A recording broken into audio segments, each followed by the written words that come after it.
question que je pose, moi, c'est est-ce que vos clients, ils vous font confiance? Est-ce qu'ils vous font vraiment confiance ou est-ce qu'ils consomment chez vous par habitude? Ça fait une différence. Et on verra pourquoi après. On a eu aussi, en 2018, plein de failles de sécurité et plein de cyberattaques.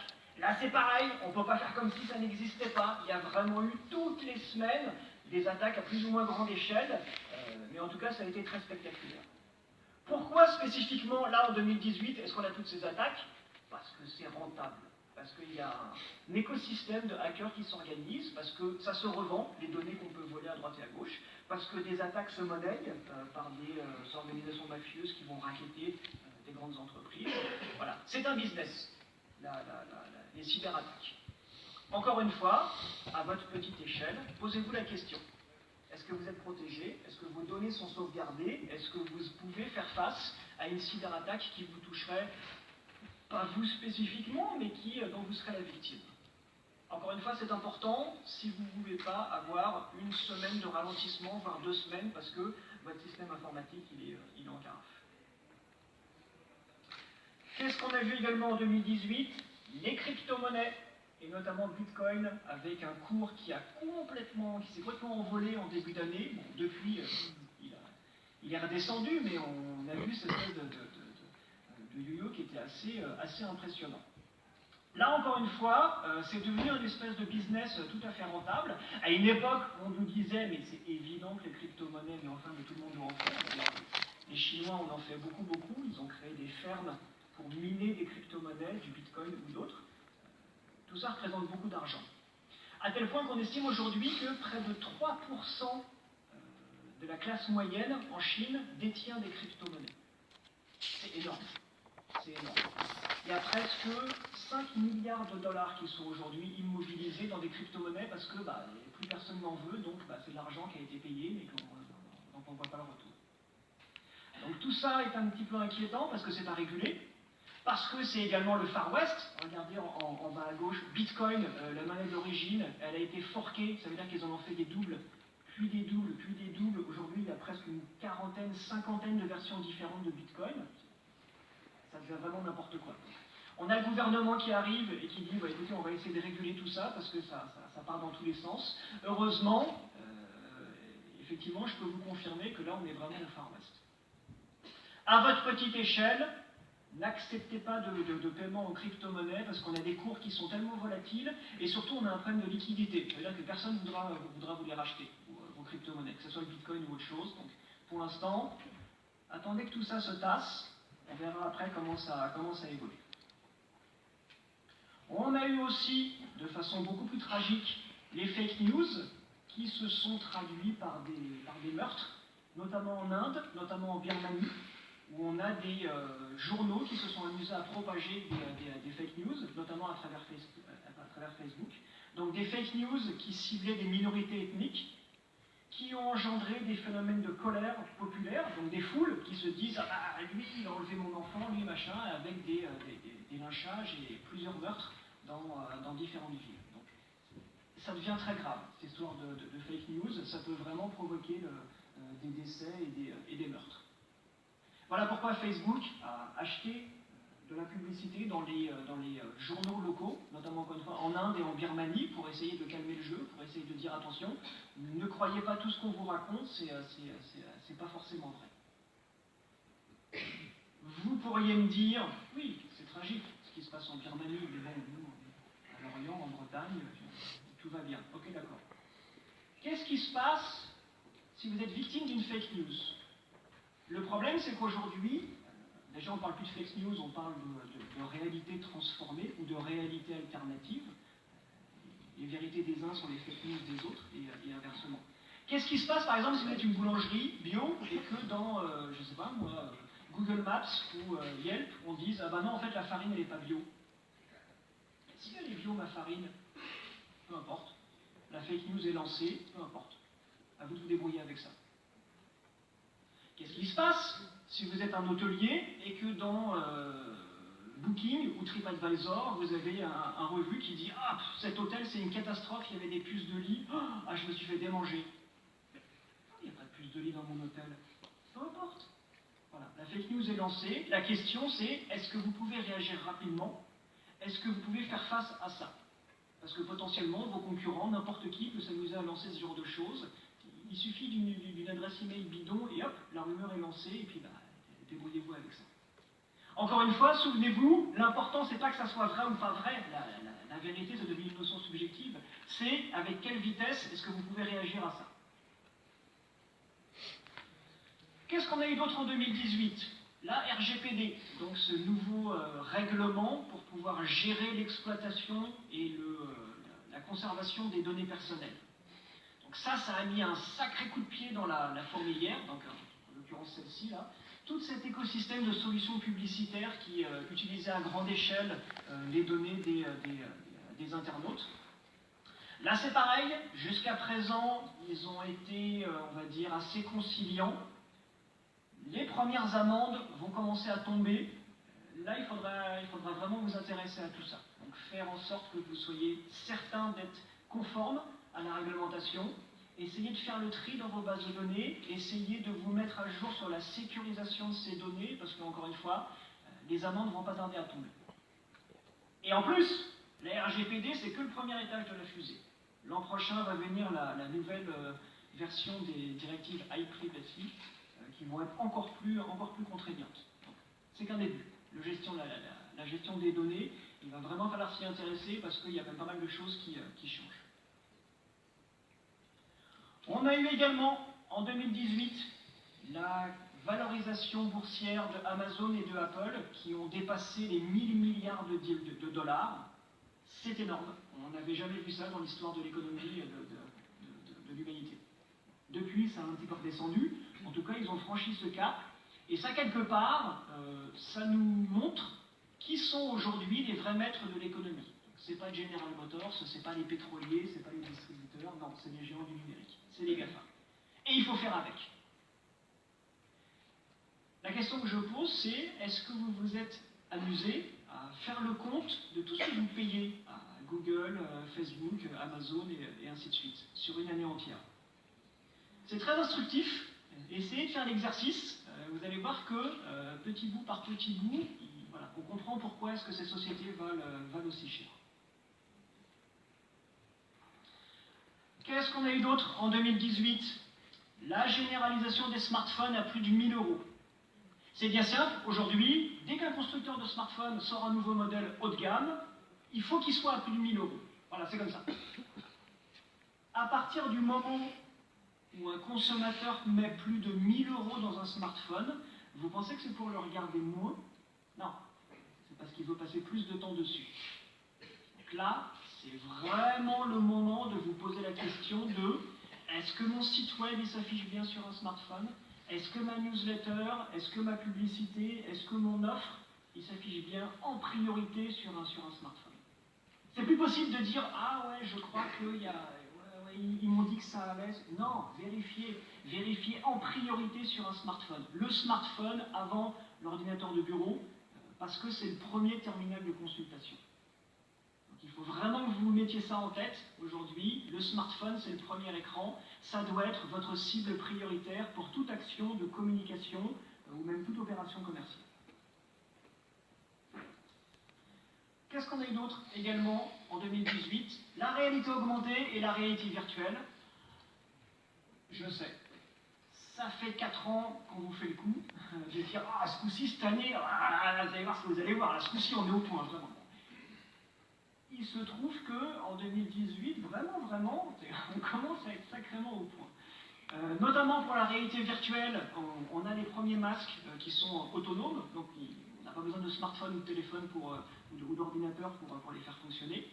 On a également tout un tas d'outils pour pouvoir produire ou manipuler des objets 3D et les intégrer dans des applications sur smartphone, voire dans des publicités. Là c'est pareil, si vous pensez que c'est réservé qu'aux plus grands, détrompez-vous. Ce sont des outils qui abaissent les barrières à l'entrée et qui font que n'importe qui, même vous, chacun de vous, vous pouvez en bénéficier. Essayez de voir s'il n'y a pas moyen de faire une vidéo ou une photo à 360 de votre commerce, de vos chambres d'hôtel. Essayez de voir si vous ne pouvez pas faire de vue en 360 ou en 3D de vos produits. essayez de voir si vous ne pouvez pas faire de la publicité, également en réalité augmentée. Je peux vous garantir que les outils sont là, c'est vraiment pas si compliqué. N'importe qui peut y arriver. Et c'est tout à fait spectaculaire. Dans la même série, on a vu également en 2018 l'arrivée de ce qu'on appelle les interfaces naturelles. Donc c'est des humains qui interagissent avec des outils informatiques, avec les outils qu'ils ont à disposition, la voix, la vue et ainsi de suite. Donc ça se traduit notamment par de la recherche vocale, ça se traduit également par de la recherche visuelle. Ça fait plusieurs années qu'ils travaillent dessus, donc là ça commence à être sacrément au point, que ce soit au niveau des enceintes connectées, ou de son smartphone, ou encore de toutes ces solutions de recherche visuelle, donc pour faire de la traduction en temps réel, pour vérifier quelle marque de basket c'est, pour vérifier quel type de vis est-ce que c'est. Voilà. Tout ça fonctionne très très bien. Et la question que je pose, c'est, est-ce que vous avez testé? Est-ce que vous avez vérifié que votre offre, vos produits, vos services, on peut facilement les trouver à travers ces recherches vocales ou visuelles? Méfiez-vous, ça n'est pas un gadget. Une recherche sur 5, aujourd'hui sur Google, elle est vocale. Assurez-vous d'être visible, audible, hein, recherche vocale. Assurez-vous d'être correctement référencé à travers ces interfaces-là, parce que petit à petit, on a des usages qui deviennent des attentes, et des attentes qui deviennent des exigences. Voilà. N'espérez pas que finalement c'était une connerie, les gens ils vont refaire comme ils vont faire avant, ils prendront le beau temps. Non, ça n'arrivera pas. Ça c'est l'avenir, et il faut vous y préparer. Donc testez, parce que c'est en train de petit à petit monter en puissance. Voilà. Si on met tout ça bout à bout, ça nous donne, ma foi, des réflexes de consommation et des attentes qui sont plutôt contraignantes. On a des clients qui sont satisfaits mais pas fidèles. Ils ne veulent plus faire d'efforts, ils veulent qu'on anticipe leurs besoins, ils veulent être livrés gratuitement, jour et nuit, même le week-end. Ils veulent des retours à 365 jours, donc quasiment un an après avoir acheté une paire de godasses, ils veulent pouvoir la ramener au magasin, parce que c'est ce que proposent les autres. Donc malheureusement, il faut vous adapter à cette nouvelle réalité, parce que il n'y aura pas de retour en arrière. Aujourd'hui, le numérique a irrémédiablement modifié les réflexes de consommation. Ils ont également augmenté le niveau d'exigence des clients et il faut faire avec. Il faut s'adapter à ça. On n'a pas le choix. Voilà. Si vous pensez que, moi j'ai toujours travaillé comme ça, il n'y a pas de raison. Si. Voilà. Les raisons, j'aime les énumérer. Il y en a eu un certain nombre. Et c'était que pour 2018. Parce qu'en 2019, ça continue.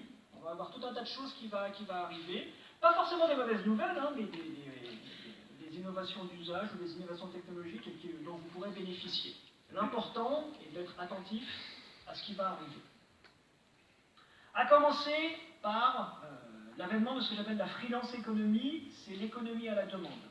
Donc la possibilité, à travers une plateforme d'intermédiation, d'avoir accès à des ressources matérielles ou des ressources humaines partagées. Ça, c'est intéressant, notamment si on a besoin d'extra. Si on a besoin d'un comptable en plus, si on a besoin d'un vendeur, si on a besoin d'un cuistot en plus, si on a besoin d'un livreur, c'est possible. On peut aujourd'hui faire abstraction des contrats de travail classiques, CDI ou CDD, qui sont un petit peu contraignants, et on peut passer par les plateformes numériques pour pouvoir trouver on va dire de la main-d'œuvre supplémentaire. Ça fonctionne aussi dans le numérique. Donc on peut tout à fait avoir un DSI ou un Chief Digital Officer un jour par semaine. Oui, c'est possible. Il suffit de passer pour une fois par les plateformes pour pouvoir avoir accès à ces ressources et ça fonctionne plutôt bien. De même, si vous avez des employés ou de la ressource qui ne sont pas exploités à plein temps, vous pouvez revendre cette ressource sur les plateformes. Donc ça fonctionne dans les deux sens. Voilà. La freelance economy, l'économie à la demande, grâce aux plateformes numériques, ça permet de maximiser l'exploitation des ressources matérielles ou ressources humaines. Ça permet de fluidifier la mise en relation entre une offre et une demande. Pensez-y, parce qu'encore une fois, il y a des choses très intéressantes qu'on peut en sortir.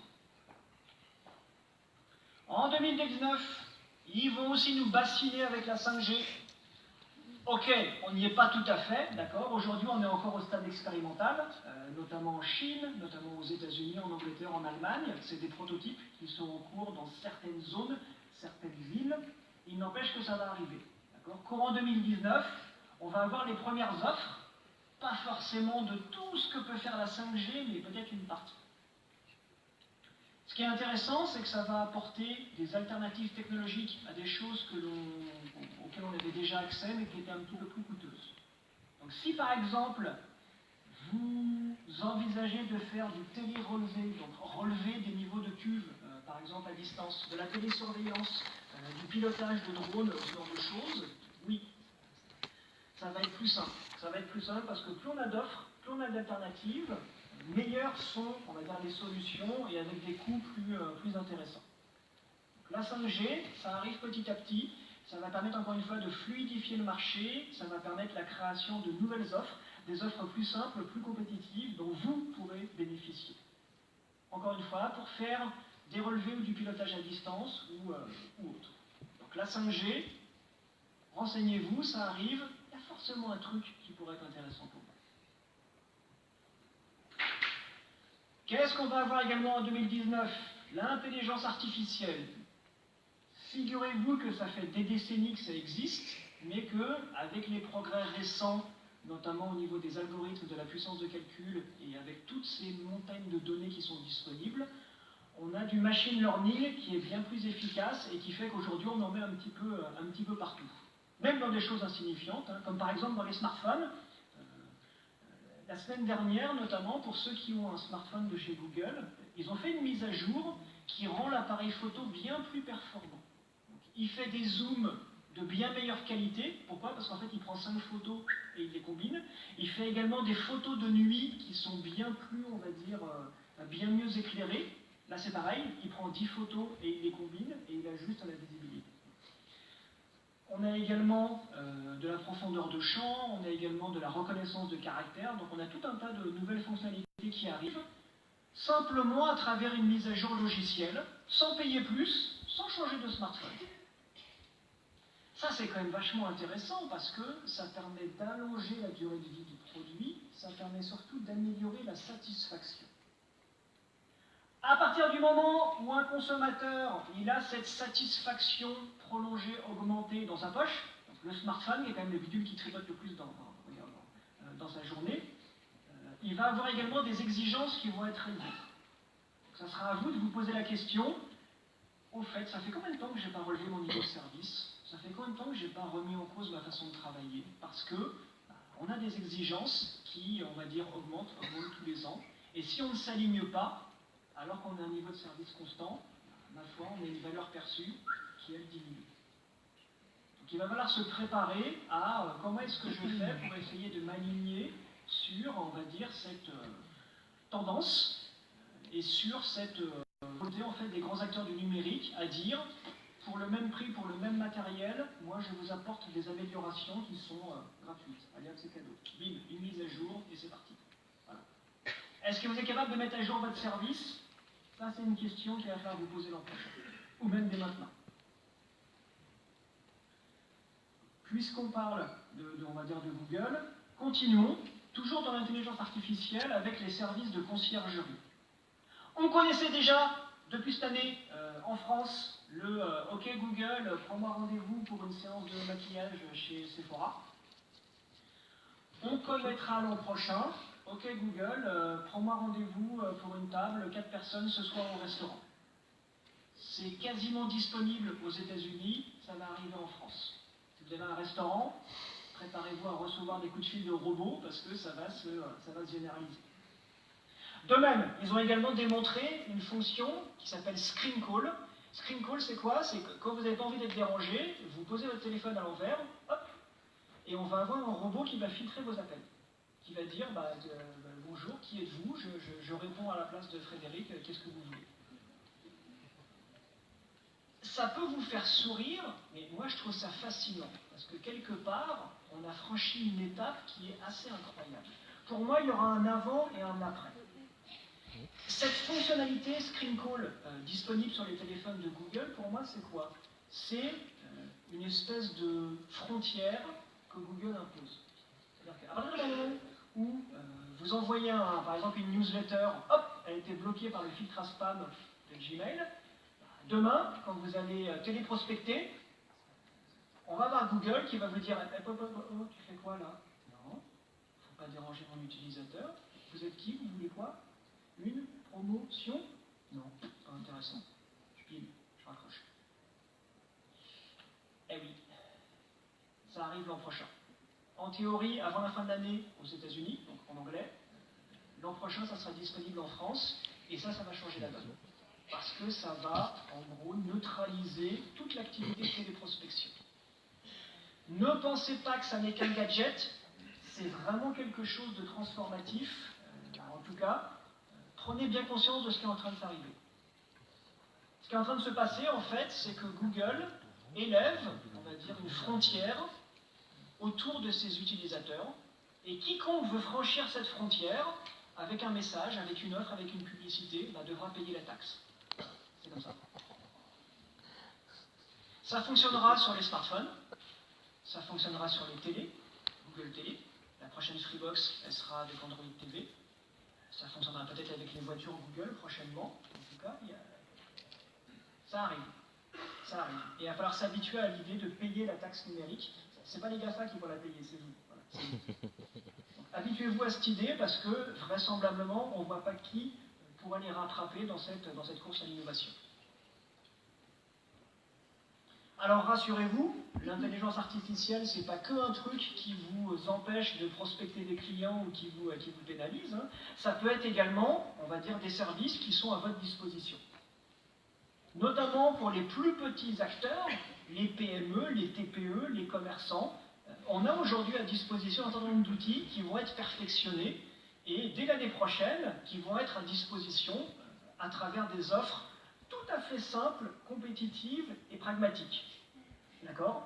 Que ça soit pour faire de la personnalisation de l'expérience client, que ça soit pour faire de la recherche visuelle, de la logistique augmentée, de la gestion de données, de l'analyse statistique et ainsi de suite.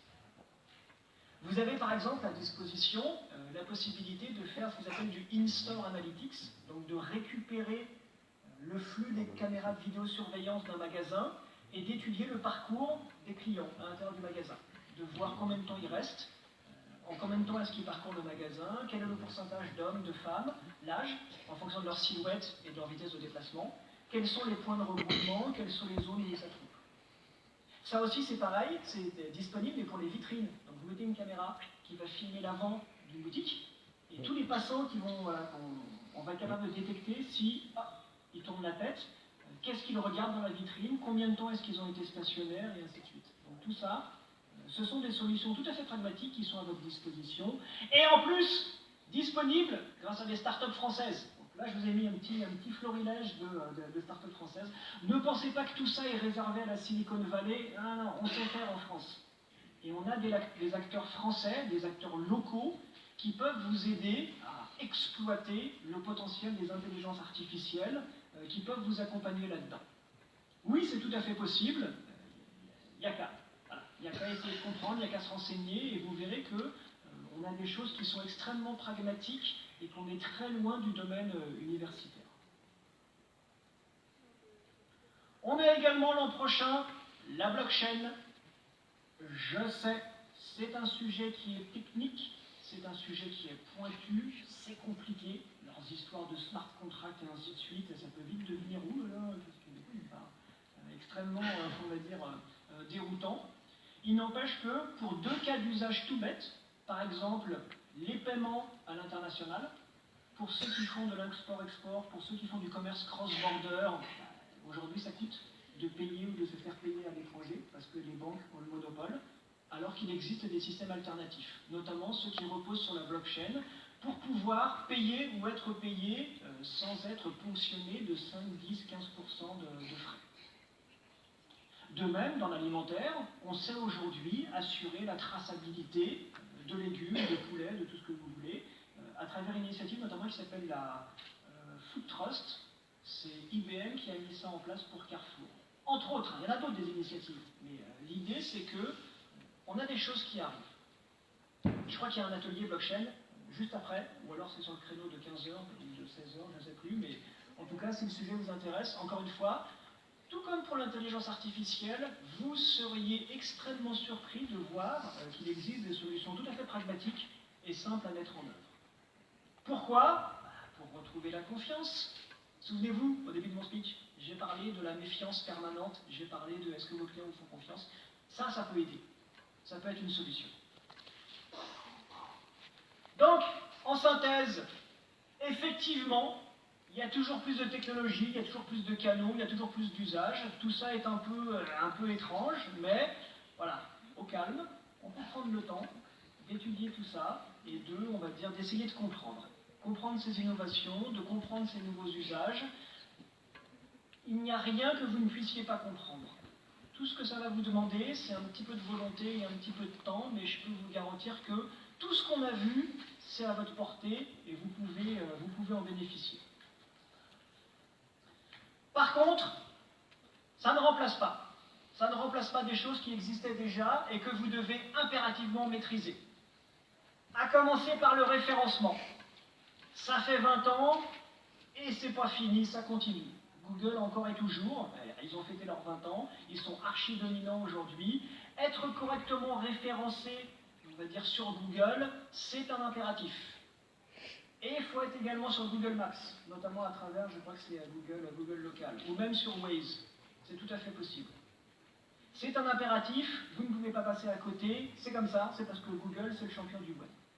Il y a eu des ateliers, je crois, ce matin. Au pire, vous pouvez trouver de la ressource en ligne pour vous former, en fait, aux différentes solutions de Google. Ça, c'est quelque chose que vous ne pourrez pas l'esquiver. Peu importe que vous mettiez en place une intelligence artificielle, une blockchain ou tout ce que vous voulez, il faut être référencé, c'est la base, c'est comme ça. Il faut également être visible sur les médias sociaux. Là, c'est pareil. Facebook, ça fait plus de 10 ans qu'ils sont là, ils ne vont pas s'en aller. Et effectivement, cette année, ils se sont fait un petit peu chahuter avec ces histoires de Cambridge Analytica. Et effectivement, on a eu un mouvement d'élèves Facebook qui font que ça a ralenti leur croissance, mais ils sont toujours aussi puissants. Et de toute façon, si c'est pas Facebook, c'est Messenger, si c'est pas Messenger, c'est Instagram, si c'est pas Instagram, c'est WhatsApp, de toute façon, c'est la même boutique, c'est la même régie publicitaire. Donc, ils sont vraiment incontournables. Être présent sur Facebook, ou dans la galaxie Facebook, c'est un impératif. D'autant plus que la plateforme ou les plateformes continuent de progresser. On a aujourd'hui des nouveaux formats de contenu, des nouveaux formats publicitaires qui sont très sympas. On a aussi des initiatives surprenantes, comme par exemple pour les fêtes de fin d'année aux États-Unis, ils ouvrent des pop-up stores. C'est gratuit. Ils proposent en fait aux commerçants qui sont présents, qui ont une page Facebook, de dire écoutez, je vais dans mon corner. C'est installé dans une 50aine de grands magasins aux États-Unis, les magasins Sears, c'est des espèces de gros CIA. Voilà, proposent comme ça des corners pour pouvoir vendre, d'avoir des points de vente physiques pour les commerçants qui sont présents sur Facebook. Est-ce que l'an prochain ils feront ça en France? Je ne sais pas, je ne saurais pas vous dire. En tout cas, ce qui est certain, c'est que être présent sur Google, être présent sur Facebook, ou dans la galaxie Facebook, c'est un impératif. Parce que c'est là où les clients sont. Troisième impératif, les plateformes numériques. Que vous soyez dans le monde de la restauration ou de l'hospitalité, avec des plateformes comme Booking, TripAdvisor, Yelp, Deliveroo, que vous soyez même dans, on va dire, le milieu du service, vous avez d'autres plateformes, Treatwell, Upwork, Mano et ainsi de suite. Les plateformes numériques, elles sont là, elles ne vont pas s'en aller, et il faut faire avec. Il en va de votre responsabilité de faire référencer votre offre sur ces plateformes. Pourquoi? Parce que ce sont devenus des agents économiques, on va dire, incontournables. C'est des acteurs de proximité, c'est ceux qui fluidifient la rencontre entre l'offre et la demande. Profitez-en, de toute façon les plateformes sont là, elles ne vont pas s'en aller. Donc il faut savoir à quelle plateforme peut correspondre votre offre et dans quelle mesure est-ce que vous pouvez fournir ou vous approvisionner sur ces plateformes pour essayer de gagner en visibilité, en performance, augmenter votre base de clients ou, on va dire, trouver des matières premières à plus faible coût. Quatrième impératif, la vente en ligne. Là aussi c'est pareil, ça fait 20 ans que ça existe. Eh ben ouais, 35 ans même si on prend en compte le Minitel. Ah, ouh, 35 ans quand même. Hein. Je peux comprendre que ça impressionne, il n'empêche que ce qui est valable pour la blockchain, l'intelligence artificielle et ainsi de suite, ça l'est d'autant plus pour le commerce en ligne. Ça n'a jamais été aussi simple de monter sa boutique en ligne. Que vous le fassiez vous-même avec une des nombreuses solutions open source qui existent, ou alors que vous passiez par une solution qui est hébergée, vraiment ça n'a jamais été aussi simple. Et c'est important, pourquoi? Parce qu'aujourd'hui, le commerce en ligne, c'est une réalité qui s'inscrit dans le commerce omnicanal, à savoir des consommateurs qui vont indifféremment acheter en ligne ou hors ligne. Voilà, ils s'en foutent, ils ne font pas la différence. Donc à vous de proposer ces deux alternatives et d'être visible sur les ordinateurs, sur les smartphones, encore une fois, grâce à cette multitude d'offres qui existent. Elles sont là, débrouillez-vous avec, d'accord? L'important, c'est que vous soyez visible et que vous puissiez faire de la vente en ligne ou accepter de la prise de rendez-vous ou des commandes en ligne. Pourquoi? Parce que c'est pas en 2019 qu'on va dire qu'on va faire l'impasse là-dessus. C'est pas possible, parce que c'est rentré dans les mœurs. De même, l'outil informatique, aujourd'hui, c'est vraiment quelque chose qui vous permet de gagner en compétitivité. Vous ne pouvez plus vous permettre d'exploiter des vieux outils informatiques. Oh, bah, j'ai un ordinateur, je fais ma compta dessus, je fais mes factures. Ah, j'ai pas eu le temps parce qu'il est vieux, machin. Non, ça, c'est pas possible. Il faut vraiment aujourd'hui avoir une informatique qui soit souple, qui soit performante. Pour ça, bah, c'est toujours la même rengaine. Hein. On a à disposition des offres, on a à disposition des solutions qui sont tout à fait performantes, qui sont accessibles, qui sont pragmatiques, qui fonctionnent très très bien. Que ça soit pour les PME, les TPE, pour les commerçants, même pour les restaurateurs. À gauche, par exemple, c'est une solution qui s'appelle ZenChef, qui gère toute l'informatique d'un restaurant. Que ça soit la réservation des tables, le salaire des employés, l'approvisionnement, ils gèrent tout. Voilà, tout est fait en ligne, il n'y a rien besoin d'installer. Vraiment, ça simplifie la vie. Que ça soit également pour faire votre marketing, pour faire votre programme de fidélité, pour faire même la gestion opérationnelle, on a à disposition aujourd'hui des solutions informatiques qui sont encore une fois tout à fait pragmatiques et performantes. Vous ne pouvez pas vous contenter de dire « Ah bah ouais, mais ça fait 20 ans, j'ai mon ordi, bon, ça marche encore à peu près. » Non, il n'y a pas le temps. Aujourd'hui, on est vraiment dans une course à la performance. Il faut, on va dire, se remettre à niveau. Et la bonne nouvelle, c'est qu'on a aujourd'hui tous les outils informatiques pour le faire. Tout ça est en ligne, il n'y a plus qu'à les étudier, il n'y a plus qu'à les adopter. Donc en synthèse, je répète ce que j'ai dit tout à l'heure, effectivement, c'est un petit peu plus compliqué. Il y a plus de canaux, il y a plus de supports, il y a des usages plus complexes, des parcours d'achat plus ou moins sophistiqués, soit. C'est pas grave. Rien que vous ne puissiez pas comprendre ou assimiler, rien que dont vous ne pouvez pas bénéficier. Le tout, c'est d'avoir la volonté, c'est de dégager un petit peu de temps, c'est d'essayer de raccrocher son wagon et de reprendre l'initiative. De ne pas essayer de lutter contre tout ça. Ah, les GAFA méchants, non mais c'est bon, là, le ministre il a dit qu'il allait les appeler. Non, ça n'arrivera pas. Ils sont là, ils ne vont pas partir. Et c'est pas le ministre qui va faire quoi que ce soit par rapport à ça. Essayez de vous habituer à cette nouvelle réalité et essayez encore une fois de bénéficier de la transformation numérique et de ne pas être à la traîne. On a aujourd'hui une espèce d'obsession chelou pour les startups, soi-disant c'est l'avenir de la nation et ainsi de suite. Moi, j'y vois plus un instrument du gouvernement pour masquer le chômage des jeunes, mais c'est mon avis, je vous le donne comme ça. Il n'y a pas que les startups qui peuvent changer le monde, c'est pas vrai. D'accord ? Ce qui peut réellement changer la société, c'est le tissu économique et social, c'est les TPE, c'est les PME, c'est les commerçants. On nous parle aujourd'hui des deux extrêmes. Ah, il nous faut un Google français. On nous parle des startups. Ah ouais, ça bouge chez les startups. Non, l'important c'est ce qu'il y a entre les deux. Entre les deux, c'est vous. Et c'est vous qui pouvez être les agents économiques qui vont redynamiser la France, qui vont faire en sorte que, on va dire, la France soit une vraie digital nation. L'accélération numérique, moi j'y crois. Donc Donc, ce phénomène de transformation digitale qui s'accélère, c'est quelque chose qu'on ne subit pas forcément, vous pouvez en bénéficier. Ce n'est pas réservé que aux startups de la Silicon Valley ou aux jeunes, encore une fois, n'importe qui d'entre vous peut y arriver, peut en bénéficier. Tout ce qu'il faut, c'est de la bonne volonté, c'est de la niaque. Il n'y a rien que vous ne puissiez pas comprendre, il n'y a rien que vous ne puissiez pas entreprendre et que dont vous ne puissiez pas bénéficier. Voilà. Merci pour votre attention.